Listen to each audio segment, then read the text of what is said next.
여러분 반갑습니다. 어반입니다. 오늘 이야기는 오랜만에 일본 반찬, 스시 반찬 이야기를 하게 됐습니다. 그러셔.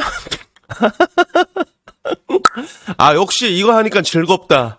내 마음이 편하고 너무너무 즐거워. 역시 이걸 해야겠어. 자, 그래서 일단 오늘 반찬은 일본 반찬으로 준비됐고, 그리고 일본 국제 결혼율이 다이나믹하게 증가했거든. 40% 증가를 해가지고 오늘은 이걸로 반찬 삼아서 여러분들에게 이야기를 하려고 하는데, 개인적으로 뭐 일본 반찬 중에서 반찬이라고 해야 되나? 저는 일본 좀 오래 살았잖아요. 저는 오래 살았는데 제일 많이 먹었던 게 뭘까 생각해 보면 라멘이랑 규동이었던 것 같아. 확실히 라멘 규동 제일 많이 먹었던 것 같아. 그래서 그 라멘 같은 경우도 뭐 한국에서 뭐 이치란 이런 거 되게 유명하잖아. 근데 그게 굳이 뭐 이치란이 좀 상징적인 존재라서 한번 먹을 수는 있지만 굳이 거기 갈 필요 없고 맛있는 라면이 너무 많아. 그리고 가격도 저렴하고 그런 데가 너무 많아가지고 그냥 라면은 적당히 가서 먹으면 됩니다. 그 음식 자체가 굉장히 상향평준화가 돼 있거든, 일본은. 그래가지고 아무데나 먹으면 되고, 규동 같은 경우도 전 개인적으로 뭐 3대 규동 이러면 요시노야, 마츠야, 스키야 이렇게 있는데 나는 마츠야를 개인적으로 제일 좋아했어. 거기 카레 먹어봐. 카레도 쓸데없이 맛있고 되게 많이 먹었는데 어쨌든 뭐 오늘은 뭐 규동 이런 얘기를 하는 게 아니라 일본 국제 결혼율이 40%가 전년 대비 늘었거든. 그래서 여기에 대해서 이야기를 한번 해봐야겠다는 생각이 들어가지고 이야기를 하게 됐습니다.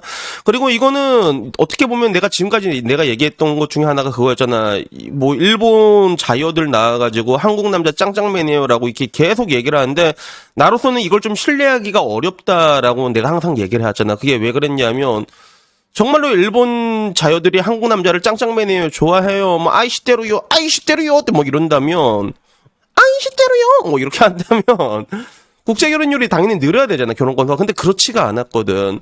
근데 이게 결국엔 늘었어. 그래서 실제로 좀 최근 10년 동안의 국제 결혼율 중에서 일본만 보면 일본이 2013년에 1200건에서 2022년에 599건까지 떨어졌거든. 그러니까 내가 이게 말하기가 좀 힘들었던 거야. 정말로 인기가 많다면 물론 결혼 건수 자체가 이제 떨어지니까 국제 결혼 건수도 떨어졌겠다. 뭐 인덱스가 하락하면 전부 다 하락하는 게 있긴 하지만 근데 이게 반토막이 나버렸잖아. 2013년에서 2022년 봤을 때. 그러면 이게 진짜 이게 인기가 있는 게 맞나? 그런 생각이 들었고 반대로 거기에 비해서 태국 같은 경우는 그 반대로 늘었거든. 태국은 291건에서 2022년 봤을 때 거의 2000건까지 늘어났단 말이에요. 그래서 태국이 조금 강세다. 그래서 여기에 대해서 내가 한번 찾아보니까 국제 결혼하기 되게 쉽게 돼 있더라고. 그래서 보통 베트남을 갈 때는 베트남 국교를 2번 만에 왔다 갔다 해야 되는데 태국은 그게 원큐에 끝낼 수 있게 시스템이 구축이 돼 있대. 그래갖고 그 간편함 때문에 오른 비자 문제나 이런 게 있는데 반대로 일본은 근데 항상 떨어져 왔는데 근데 이게 2022년에서 2023년 넘어갈 때 40%가 올라갔습니다. 그래갖고 이렇게 40% 올라가게 되면 그동안 내가 항상 근거로 삼았던 내용들 있지. 국제 결혼이 이때까지 뭐 이렇게 계속 줄어왔으니까 정말로 한국 자남이 짱짱맨으로 생각하냐라고 했을 때 약간 그게 애매한데 여기 올라갔으니까 이제는 한국 자남을 짱짱맨으로 보는 건가? 물론 일본 자녀들이 좋아하는 자남은 약간 나 같은 자남은 아닐 거야, 그치? 나 같은 자남? 아니 나 같은 자남 될 수 있지. 발음이 안 돼. 곰개 남자라고 해가지고 등치 큰 애들을 일본 자녀들도 멸치를 좋아하다가 나이가 들면 좀 좋아하게 되는 그런 경향이 있거든. 그래서 요게 늘어나게 된 거야. 그래서 참고로 요걸 보면 조금 재밌는 거는 뭐냐면 태국도 많이 늘어났고 10년 전으로 봤을 때. 근데 이걸 전년 대비로 봤을 때 보면 전년 대비 봤을 때 아무래도 2021년, 22년, 20년 코로나라는 영향권 안에 우리가 놓여 있었잖아. 따지고 보면 그지? 그런 것들이 이제 완전히 풀렸다고 보는 게 2023년이라고 볼 수 있으니까 2019, 20, 21 뭐 이렇게 코로나 때문에 다 줄었다가 어디가 가장 먼저 튀어 올랐을까라고 봤을 때 증감률이 제일 높았던 거는 베트남이었어. 베트남이 48%가 올라갔어. 그래서 베트남론이라는 게 어떻게 보면 아직까지는 이게 짱짱맨이구나라는 게 있었고 상대적으로 좀 이게 덜 올랐던 곳 중에 하나를 보면 이제 뭐 중국이 16%, 그리고 미국이랑 캄보디아는 오히려 더 감소를 했고 기타 국적도 그대로 늘었다. 그래서 이게 평타라고 볼 수 있고 일본이랑 베트남이 제일 다이내믹하게 증가됐다고 볼 수 있죠. 그래서 이게 어떻게 보면 지금 현 시점에 왔을 때 국제 결혼의 트렌드라고 뭐 보면 되지 않을까 뭐 그런 생각이 듭니다. 그리고 참고로 기타 국적도 조금 늘었긴 하는데 확실히 10년 전의 통계와 지금을 봤을 때 딱 차이가 나는 게 베트남은 10년 전이랑 지금이랑 거의 비슷해. 2013년에 5,700인데 지금도 4,900이고 중국은 6,000명에서 2,600으로 이건 반토막 이상 떨어지게 된 거고, 그지?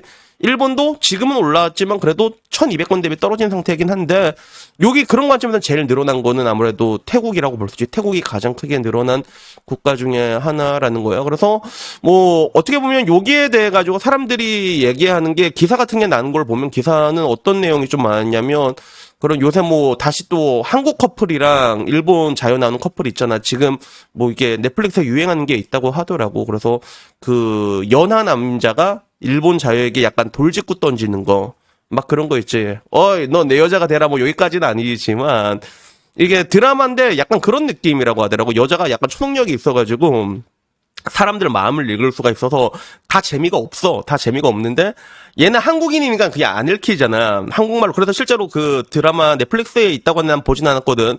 나오면 남자가 한국말로 이렇게 얘기를 하는데 그게 또 자막 처리를 안 해준대. 그래서 그게 더 이게 뭔가 좀 호기심을 증폭시켰다 뭐 이런 게 있더라고. 그래서 뭐 드라마의 영향이다라고 하기에는 이 드라마는 뗀 지 얼마 안 됐단 말이야. 이 드라마는 그 시기상으로 봤을 때 그렇다고 보기 이 드라마 때문에 돌풍이다라고 보기는 힘들고 실제로 일본 내에서의 국제 결혼율은 한국보다 한국 절반 수준이거든. 한국은 이제 10%가 넘어갔잖아. 전체 결혼 대비. 근데 일본은 5% 수준인데 근데 그 5% 내에서도 한국인 배우자 남편은 1등은 아니었고 한 2등 정도였던 걸로 기억을 한단 말이야. 근데 아마 일본 내에서도 이게 조금 많이 올라가지 않았을까 뭐 그런 생각이 들어요. 근데 뭔가 조금 안타깝다고 하면 안타깝다고 얘기할 수밖에 없는 게 저는 이게 주변에 일본 국제 결혼을 한 사람도 있고 그리고 유튜버들도 많이 봐왔잖아. 근데 국제 결혼이라는 게 되게 로맨틱하긴 한데 특히 한국 남자와 일본 여자의 국제 결혼은 어려운 부분들이 좀 굉장히 많아. 그래서 예를 들어 여러분들이 일본 가서 살게 되잖아. 그러면 그 나름대로 문제가 뭐냐면 여러분들이 버는 수익이 굉장히 줄어들게 돼 있어. 그래서 보통 일반 사람이 한국에서 일본으로 넘어간다고 했을 때 그냥 세금 다 떼고 주민세도 오지게 나옵니다. 그래서 그 다 떼고 받으면 그냥 200도 안 나온 경우 태반이라고 보는데 그러면 또 일본 자유도 빡치거든. 그것 때문에.